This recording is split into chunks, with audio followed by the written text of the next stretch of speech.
When I was little, I liked to look at reflections of myself. I would make goofy faces in the mirror or dance around in front of a car window. I thought it was really fun to see how surfaces could reflect my childish antics.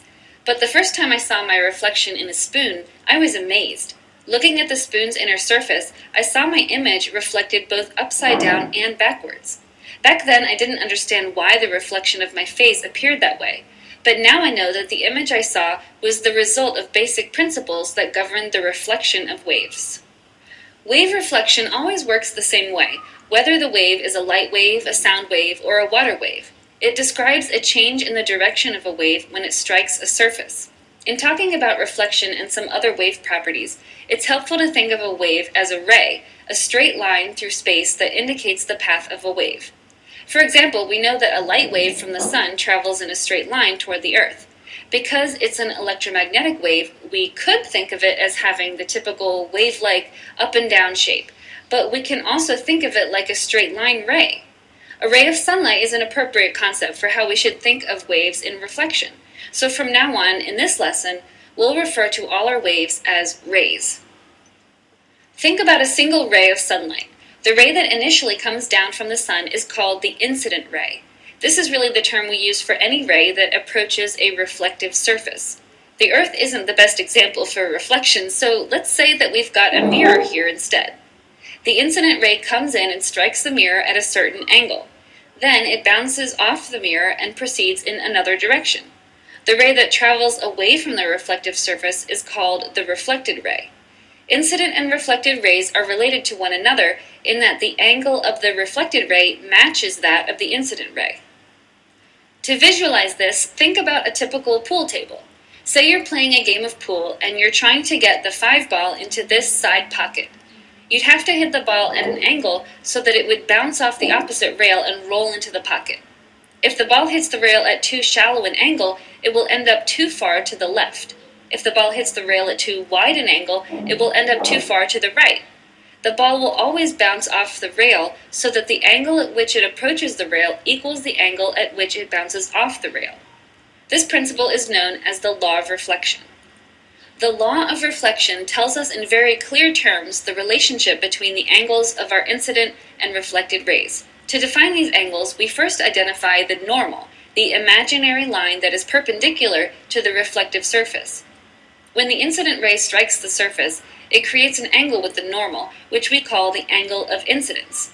The angle of incidence measures the position of the incident ray in relation to the normal.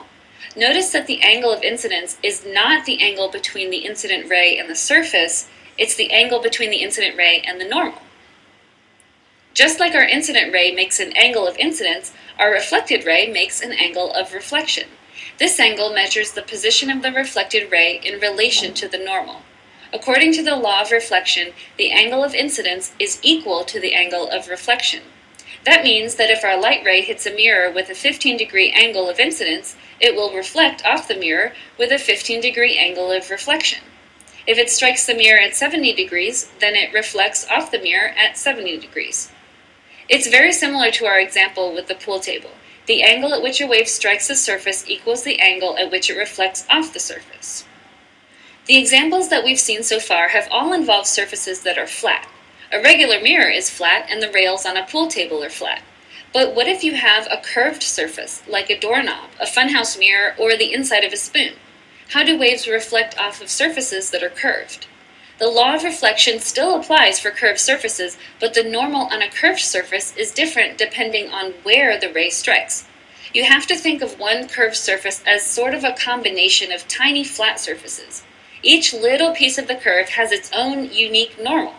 An incident ray striking here, for example, will end up reflecting over here, but an incident ray striking here will reflect way over here. Do you see how the reflected rays cross over one another? That's what happens when straight-line waves strike different parts of a curved surface. The law of reflection applies throughout a curved surface, even as the direction of the normal line varies. If you look at your own reflection on the inside of a spoon, you'll end up seeing an image that is upside down and backwards. The incident rays from the top of your head will be reflected towards the bottom. The incident rays from your chin will be reflected towards the top. Because the spoon is curved from top to bottom, your reflection appears upside down. But the spoon is also curved from one side to the other. So incident rays from one side of your face are reflected on the other side. Try it and see. You can stick out your tongue on the left side and you'll see it reflected on the right. The law of reflection explains why we see the images that we do in all types of reflective surfaces. The reflection of waves describes a change in the direction of waves when they strike a surface. We refer to these waves in terms of the incident ray that strikes a surface and the reflected ray that bounces off a surface. Perpendicular to this surface is the imaginary normal, a line which we use to measure the angle of incidence and the angle of reflection. According to the law of reflection, the wave's angle of reflection is equal to the wave's angle of incidence. This law applies to curved surfaces as well as those that are flat or straight. Because the law applies throughout a curved surface as the normal line varies, we can see strange, distorted reflections in curved objects like funhouse mirrors and silver spoons.